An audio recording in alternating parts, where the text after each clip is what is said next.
नमस्कार दोस्तों, welcome back to our channel. Friends, मैं आप सबका अपने चैनल स्टॉक्स फॉर लाइफ पे बहुत स्वागत करता हूं। Welcome to STFL family. Dear family members, बहुत बड़ी ब्रेकिंग न्यूज़ हमें देखने को मिल रही है इस वक्त इन्फोसिस को लेके। आई एम श्योर कि अगर आपने कोई बिजनेस न्यूज़ पोर्टल को सब्सक्राइब किया होगा तो आपको नोटिफिकेशन जरूर आई होगी, क्योंकि इनसाइडर ट्रेडिंग का मामला हमें देखने को मिल रहा है। दोस्तों, इनसाइडर ट्रेडिंग क्या होता है?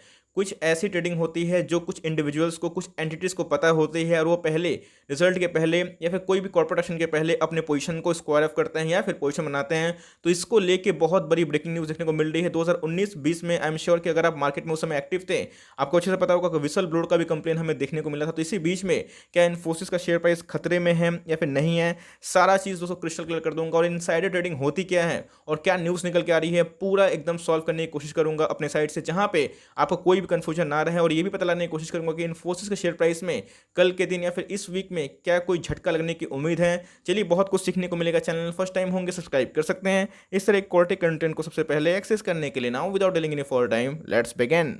गाइस, आपके स्क्रीन के सामने न्यूज़ है। पहले न्यूज़ को पढ़ूंगा, उसके बाद समझाऊंगा। दोस्तों, पहले मैंने आपको ये सोचा है कि समझाऊंगा कि इनसाइड ट्रेडिंग क्या होती है। इसमें बताएं कि कुछ इन्फॉर्मेशन मिल जाती है, कुछ कंपनी के चीफ के द्वारा, कंपनी के मैनेजमेंट के द्वारा होता है। दोस्तों, बहुत लोग लीक कर देते हैं, तो उससे क्या होता है, आपको पता है कि इनके कुछ कॉर्पोरेट एक्शन होने वाले हैं, कुछ रिजल्ट के मामला आने वाले हैं। रिजल्ट पॉजिटिव होगा, नेगेटिव होगा, तो ये जो प्राइस मतलब सेंसिटिव जो मामला होता है, जो कंपनी का जो बहुत ही मैं बोलूँगा कि इनसाइडर मामला होता है, ये लीक हो जाता है किसी के माध्यम से, तो उसी को हम लोग इनसाइडर ट्रेडिंग बोलते हैं और जिसका इम्पैक्ट शेयर प्राइस में ज़रूर देखने को मिलता है। गाइस, आप देख सकते हैं कि SEBI bars 8 entities from stock market fines ₹30.6 crore. Guys, अगर आप आगे देखें तो इन्फोसिस इनसाइडर ट्रेडिंग में क्या देखने को मिल रहा है, based on an exact of the structured detailed data related to the financial result of Infosys for the quarter ended June. जी हाँ दोस्तों, ये क्वार्टर एंडेड जून की मैं बात बोल रहा हूँ।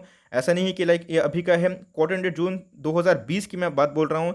2020 में क्या हुआ था वो पता है कि 2020 में सारे आईटी बहुत तगड़ा परफॉर्मेंस दे रहे थे। तो इसी बीच में जैसे बताया कि प्राइस सेंसिटिविटी जो इन्फॉर्मेशन है वो लीक हो जाती है और इससे जो ट्रेडर्स होते हैं या फिर जो बड़े व्यक्ति ऑपरेटर्स होते हैं उनको न्यूज़ पहले ही पता चल जाती है। वैसे सेकंड क्वार्टर हमें देखने को मिल रहा है, सेकंड क्वार्टर का ये केस हमें देखने को मिल रहा है, जहां पे unpublished price sensitive information came into existent on 29 June 2020। Thus the UPSI period was 29 June to July 15 2020 SEBI से। तो ये दोस्तों हमें तहकीकात देखने को मिला और इसी के बेस पे हमें ये देखने को मिल रहा है कि सेबी ने कुछ गिल्टी फाउंड किया है कुछ एंटिटीज को, कुछ इंडिविजुअल्स को, और उस पर दोस्तों हेवी पेनल्टी फाइन भी कर दिया है। सेबी की बात की जाए, securities and exchange board of India has banned 8 entities and individuals from trading in the stock market after they were held guilty on insider trades on Infosys stock. तो आप देख सकते हैं कि इस इन्फॉर्मेशन के बाद जो प्राइस सेंसिटिव होता है, जो बहुत मैं बोलूँगा कि कॉन्फिडेंशियल होता है, इससे दोस्तों बहुत मैं बोलूँगा तगड़ा झटका देखने की उम्मीद है। और इससे क्या होता है कि इन्फॉर्मेशन लीक हो जाता है तो ये ट्रांसपेरेंट नहीं होता है, इसमें चोरी टाइप लाइक चीज़ हो जाती है। बिकॉज हम लोग रिटेल इन्वेस्टर्स हैं, हम लोग के पास इन्फॉर्मेशन नहीं आता है। जो इन्फॉर्मेशन आता है पब्लिकली उसी को बेस बना के हम लोग पोजीशन को बनाते हैं, निकालते हैं। लेकिन जो बड़े व्यक्ति होते हैं उनका लिंक ज़रूर होता है, पता नहीं कौन इसको इनको इन्फॉर्मेशन दिया होगा। लेकिन यस, इन्फोसिस ने ऐसा नहीं किया, लेकिन इन्फोसिस का जो प्राइस सेंसिटिव जो डेटा है वो इनके पास गया था और सेबी ने इसको फाइंड किया है। और फाइंड करने के बाद दोस्तों पेनल्टी लगाया है और जिससे आने वाले कल में एक शॉर्टर्स को बहाना मिल सकता है इन्फोसिस को लेके। तो क्या इन्फोसिस गिरेगा या फिर नहीं गिरेगा, और गिरता भी है तो क्या एक्सटेंट तक गिर सकता है, बिकॉज न्यूज़ बहुत ही नेगेटिव है और इसका इम्पैक्ट क्या पड़ेगा, चलिएगा उसको एक बार डिस्कस कर लेते हैं। इस इन्फोसिस की बात की जाए, आपको पता है कि एक जाइंट कंपनी है, कोई छोटी मोटी कंपनी नहीं है। आज हमें एक नेगेटिव में क्लोजिंग देखने को मिल रही है, तकरीबन ₹204 का, हमें 4.2 का गिरावट देखने को मिल रहा है। 1388 के आसपास हमें देखने को मिल रहा है। दोस्तों, सबसे पहले आपको बता दूं, इन्फोसिस का इसमें वैसा कोई लिंकअप नहीं है। ऐसा नहीं कि इन्फोसिस के मैनेजमेंट के तौर से कुछ ऐसा किया। इसके पहले आपको पता है 2019-20 के आसपास मैं बोल रहा हूँ, एक विसल ब्लोअर कंप्लेन हमें देखने को मिला था इन्फोसिस के शेयर प्राइस में। तब क्या हुआ था, इन्फोसिस का शेयर प्राइस गिरा था। दोस्तों, मैं आपको दिखाना चाहता हूँ, इन्फोसिस का शेयर प्राइस बहुत गिर गया था, है ना। लेकिन उसके बाद हमें इस जांच में पता चला कि इन्फोसिस उनको क्लीन चिट मिल गया। उसके बाद आप देख सकते हैं कि इन्फोसिस के शेयर प्राइस क्या हो गया, बहुत ही शूट अप हो चुका है। सेबी ने इस पे जो एक्शन है वो भी ले लिया है और जो एंटिटीज जो गिल्टी फाउंड हुए हैं उनको भी पनिश कर दिया है। सबसे बड़ा पनिशमेंट क्या दिया है कि वो ट्रेडिंग नहीं कर सकते, और दूसरा हैवी पेनल्टी। लेकिन मैं बोलूँगा कि इससे शॉर्ट टर्म में शायद इन्फोसिस को लेकर एक नेगेटिविटी हो सकती है, एक शॉर्टर्स को बहाना मिल सकता है, लेकिन लॉन्ग टर्म में नहीं होगा, क्योंकि इसमें मैं बोलूँगा कि इन्फोसिस डायरेक्टली लिंकअप नहीं है। अब ऐसा होता है बहुत केसेस में जहाँ पे कोई मैनेजमेंट के तौर पे क्या कोई कंपनी का आदमी है बहुत ही खास है, वो क्या करता है हम डिस्कस कर लेते हैं। दोस्तों हर्षद मेहता स्कैम में भी हमें वही देखने को मिला था कि बहुत सारी कंपनीज़ के जो सेक्रेटरीज होते हैं या फिर उनके जो चीफ होते हैं, उनका हर्षद मेहता संग बहुत अच्छा लिंकअप था और उनको वो पास कर देते थे। लेकिन इसमें इन्फोसिस की वैसी कोई गलती नहीं है, लेकिन हाँ, अब किसने पास किया है इसका अभी पुष्टि देखने को नहीं मिल रहा, लेकिन सेबी ने एक्शन ले लिया है। तो इससे हो सकता है कि शॉर्ट टर्म में एक नेगेटिविटी हो, लेकिन लॉन्ग टर्म में गाइस मैं बोलूँगा कि उस नेगेटिविटी का फ़ायदा उठाना है। ऐसा मैं क्यों बोल रहा हूँ? मैं इसलिए बोल रहा हूँ दोस्तों कि इन्फोसिस का शेयर प्राइस 800 के आसपास था जब हमें देखने को मिला था विशल ब्रोडो कंप्लेन। उसके बाद वो 630 तक आ चुका था, एक दिन 15% के आसपास गिरा था और आपको पता है हम उसके बाद बाउंस बैक किया। तो कंपनी बहुत ही फंडामेंटली अच्छी है, सेकंड लार्जेस्ट कंपनी है, जाइंट कंपनी है, 6 लाख करोड़ के आसपास की मार्केट कैप है। अगर आप देखें तो 2% के आसपास डिविडेंड यील्ड है, विच इज़ वेरी हाई। अगर आप देखें इंडस्ट्री पी से महंगी नहीं है, उसके समान ही हमें देखने को मिल जाती है। आज की डिलीवरीज की बात की जाए तो गाइस इसमें भी हमें 66% के आसपास डिलीवरीज लेते हुए देखने को मिल रही है। कंपनी के प्रोमोटर होल्डिंग कैसे हैं? तो जी हाँ, बहुत डिसेंट हमें देखने को मिलते हैं। 12.95% के आसपास प्रोमोटर की होल्डिंग है। लेटेस्ट 2021 का मार्च का डेटा है दोस्तों, और 32% एफआईएस का स्टेक है, 43.94% डीआईएस का स्टेक है। और इनका जो कमिटमेंट है कि ये बाईबैक करेंगे 1750 में जो ओपन मार्केट बाईबैक है, तो उसके अकॉर्डिंग इनका जो पैटर्न है वो चेंज होते हुए देखने को मिल सकता है अपकमिंग कुछ क्वार्टर्स में।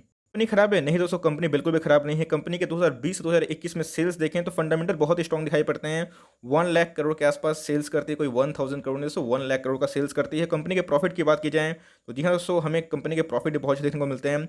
16,000 रुपीज़ इन करोड़ से कितना हो चुका 2021 में? 19,000 रुपीज़ इन करोड़। कंपनी के पास बहुत ही मैं बोलूँगा कि adequate number of reserve surplus है, 74,000 करोड़ के आसपास रिजर्व सरप्लस देखने को मिल जाते हैं। कंपनी के आरओई की बात की जाए, रिटर्न ऑन इक्विटी बहुत ही इंपॉर्टेंट होता है, मैं इसको बहुत प्राथमिकता देता हूँ। तो जी हाँ, 25 के आसपास इनको मिलता है। इतनी बड़ी कंपनी और इतना दोस्तों इक्विटी में जनरेशन बहुत बड़ी बात होती है। कंपनी मैं बोलूँगा कि डेट फ्री कंपनी है, करंट रेशियो भी बहुत ही शानदार है। तो मेरे हिसाब से दोस्तों ऐसे स्ट्रॉन्ग फंडामेंटल वाली कंपनी पे जब कोई एलिगेशन लगते हैं, जब कोई कोई न्यूज़ पास होता है जिसमें कंपनी का कोई दोष नहीं होता, बिकॉज कंपनी इतनी बड़ी है, वो कभी नहीं चाहेगी कि वो न्यूज़ पास करके ऐसा काम करे। वो कुछ होता है इनसाइडर ट्रेडिंग जहाँ पे लोग पास कर देते हैं। अब कंपनी का कंट्रोल तो दोस्तों हमेशा हर जगह पे नहीं होता है, कोई अगर बेईमानी करता है तो नो वन नोस। तो कंपनी की बात की जाए इन्फोसिस, तो वो बहुत ही अच्छी है और कंपनी ने बताया भी है कि विसल ब्रो का जो कंप्लेन था उसके बाद कंपनी ने बाउंस बैक किया था और कंपनी को यूएसए में भी क्लीन चिट मिली थी और इधर पे भी क्लीन चिट मिली थी। इस बात को ध्यान रखिएगा, जिससे मैं बोलूँगा कि कंपनी पे उतना इम्पैक्ट देखने को नहीं मिल सकता, लेकिन यस, हर एक प्राइस फॉल दोस्तों इन्फोसिस में घुसने का बहुत ही अच्छा मौका मिल सकता है। इस न्यूज़ क्या थी मैंने कवर कर दिया है। अब ऐसा नहीं है कि मैं इन्फोसिस की बहुत तारीफ कर रहा हूँ। ऑफ कोर्स दोस्तों इन्फोसिस हमेशा विवादों में रहता है, लेकिन कंपनी के फंडामेंटल्स बहुत ही अच्छे हैं और कंपनी हमेशा जो विवाद है उसे निकलती है। और हमेशा दोस्तों 1-2 साल में मैंने देखा है कुछ ना कुछ न्यूज़ इसको लेकर नेगेटिविटी आती है और वहाँ पे गाइस घुसने का मौका होता है। तो कंपनी बहुत ही अच्छी है, आने वाले कुछ क्वार्टर में अच्छा ईपीएस हो सकता है। तो मेरे हिसाब से हर एक प्राइस फॉल एक एंट्री का मौका हो सकता है, अगर आप इस कंपनी को लेके ओके है तो। मेरे हिसाब से दोस्तों कंपनी बहुत ही शानदार है और मैं इससे बहुत ही प्रभावशाली हूँ, तो मुझे उतना डेंट देखने को नहीं मिलता, लेकिन हर एक गिरावट शायद इसमें मौका हो सकता है। तो मेरे हिसाब से नेगेटिविटी हो सकती है, कल शॉर्टर्स को बहाना मिलेगा। तो 1350 के आसपास कभी मिले तो आप बाई कर सकते हैं, 1300 के आसपास मिले तो आप बाई कर सकते हैं। इससे कंपनी क्या खत्म होगी? नहीं दोस्तों, इससे कंपनी खत्म नहीं होगी, बिकॉज विशल ब्लोअर का जब कंप्लेन था वो बहुत बड़ा एलिगेशन था, तो उससे कंपनी ने ओवरकम किया। तो मेरे हिसाब से हर एक गिरावट इसमें घुसने का मौका हो सकता है। अगर आपको लगता है कि मैनेजमेंट में कुछ फॉल्ट है तो आप चाहे तो टीसीएस को स्विच कर सकते हैं, बट मैं दोस्तों इससे उतना सहमत नहीं हूँ, बिकॉज कंपनी की मुझे उतनी दोस्त दिखाई नहीं पड़ती है और जिनको एक्शन लेना था सेबी ने एक्शन ले लिया है, उनको बैंड भी कर दिया और फाइन भी लगा दिया। तो मेरे हिसाब से इन्फोसिस लॉन्ग टर्म का बहुत ही अच्छा एक खिला घोड़ा बन सकता है और आपको अगर मिलता है प्राइस डाउन साइड में तो आप उधर पे चाहे तो एकोमोडेट कर सकते हैं। और निवेश मत करिएगा, आपके पास पैसे होने चाहिए कि फर्दर हर एक डिप्स में ऐड करें, लेकिन इससे एक नेगेटिविटी शॉर्ट टर्म में होगी, लेकिन लॉन्ग टर्म में इसका कुछ खास इंपैक्ट नहीं पड़ेगा। So for timing that's the end of the video. I hope दोस्तों मैंने वीडियो को पूरा क्रिस्टल क्लियर कर दिया।